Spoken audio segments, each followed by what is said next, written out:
A vida na Terra é consequência do intercâmbio entre espíritos encarnados, que somos nós, os seres humanos, e os espíritos desencarnados, que habitam em esferas espirituais, mas participam do nosso dia a dia. Construímos relações, alimentamos simpatias e antipatias e, aos poucos, vamos tendo consciência das consequências de nossos pensamentos, atitudes, ações e reações. Você é um espírito imortal, filho de Deus, a caminho da felicidade e da perfeição relativa. Aproveite a oportunidade da vida na Terra, agora. Não perca tempo. Trabalhe, realize, ame e perceba a espiritualidade que está perto de você.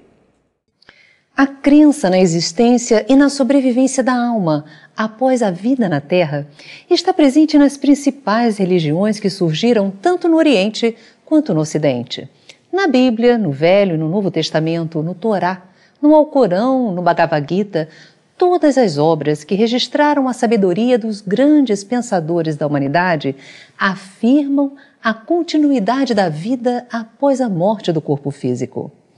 O francês Allan Kardec, codificador do Espiritismo, afirma: há espíritos e eles habitam o universo, sobrevivem à matéria e vivem a verdadeira vida, a vida espiritual, em função das escolhas e das realizações enquanto habitavam os mundos materializados. A busca da espiritualidade, do entendimento das leis divinas e da relação entre o mundo físico e o mundo espiritual tem sido tema permanente nos questionamentos humanos em todos os tempos. Como surgem os espíritos? De onde viemos e para onde vamos? Qual a missão do espírito que nasce na Terra? As múltiplas encarnações refletem um processo evolutivo gradual, característico da espécie humana. Como vivem os espíritos? Para conversar conosco sobre este tema, está aqui Assaruí Franco. Ele é teólogo, pesquisador e escritor espírita. Assaruí, bem-vindo ao nosso programa. Obrigado. Como surgem os espíritos? Como eles são criados? Yasmin, Kardec tem essa preocupação logo no início do Livro dos Espíritos. Ele tem um diálogo muito interessante, onde ele pergunta exatamente para os espíritos como é que são criados. Os espíritos, eles têm épocas certas, como isso é feito, de onde vem isso? Então os espíritos são muito objetivos, onde eles explicam claramente que a criação dos espíritos é produto direto da vontade do Pai.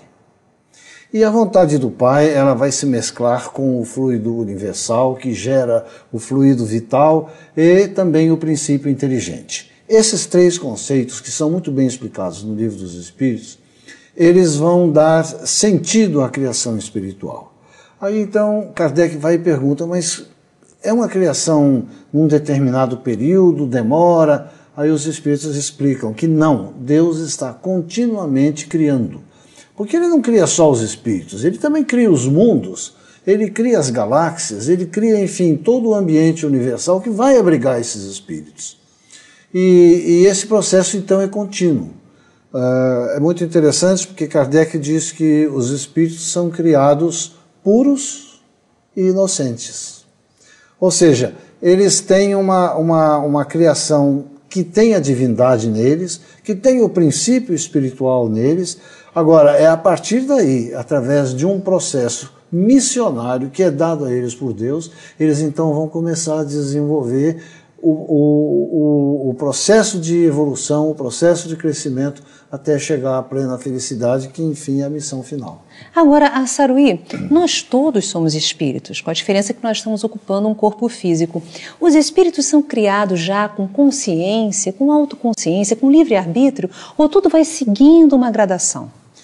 Olha, o livre-arbítrio, como a consciência, são atributos divinos que o espírito recebe.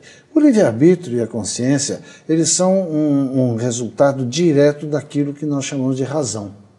A razão é o privilégio do ser humano e, portanto, é um privilégio do espírito. Não é que ele seja criado com isso. No princípio espiritual, no princípio vital, a semente disso já existe. Agora, o Kardec definiu a hierarquia do desenvolvimento espiritual através de mundos primitivos, mundos de regeneração e provas, mundo de expiações e provas, mundo de regeneração. Então, esses princípios, tanto o princípio inteligente, como a razão, como o livre-arbítrio, a consciência, são processos que vão sendo desenvolvidos, ou seja, o espírito ele vai crescendo, ele vai criando, ele vai desenvolvendo isso na medida em que as condições são propícias para que ele o faça. Aquilo está dentro dele, é como se fosse uma semente que vai sendo desenvolvida, vai sendo aprimorada na medida em que as situações vão permitindo que ele cresça, desenvolva e evolua. Nós, como espíritos, podemos ativar o nosso processo evolutivo, nós podemos estacionar, nós podemos retroagir e ir para trás? Olha, como o próprio nome diz, processo evolutivo, a evolução é uma coisa que você olha que sempre vai para frente. Nós não retroagimos, nós não paramos.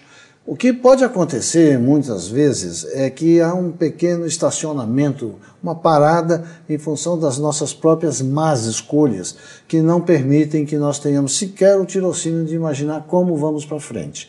Mas isso não é uma retroação, isso é simplesmente uma parada para respirar, para tomar consciência das coisas como elas são e depois seguir. Eu vou contar um fato muito rápido para você. Num dos livros de Divaldo Franco, ele conta a respeito de ele esteve num lugar na Nicarágua, Guatemala, e lá na Guatemala ele foi fazer uma palestra. E na hora que ele estava fazendo a palestra, apareceu um deus asteca, um deus daqueles povos ali da América Central, de uma beleza muito grande, de uma beleza extraordinária. E nessa oportunidade, ele tomou conhecimento também de um espírito que estava já há 300 anos para reencarnar e não reencarnava, porque ele não queria, ele reagia com medo de ter que passar pelo processo de provação em função dos seus débitos anteriores.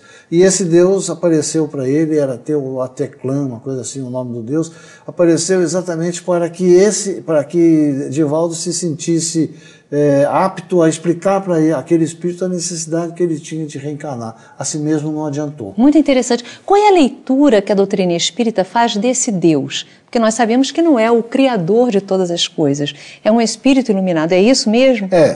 Porque na teologia asteca, eles não tinham a ideia de um Deus único como nós temos. Não eram monoteístas.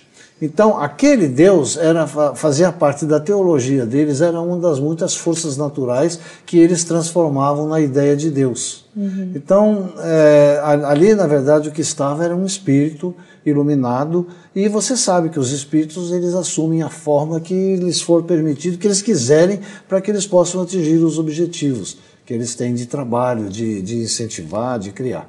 Então esse Deus que apareceu ali, na visão de Divaldo, era um Deus pictográfico, era só uma imagem, uma ideia, mas ele tinha um nome de Deus na teologia asteca, por isso que ele aparece com essa denominação, mas não era evidentemente Deus, era um...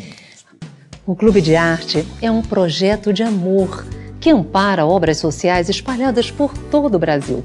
No Rio de Janeiro, uma das instituições amparadas é a Casa de Râmana, que acolhe idosos e famílias em risco social.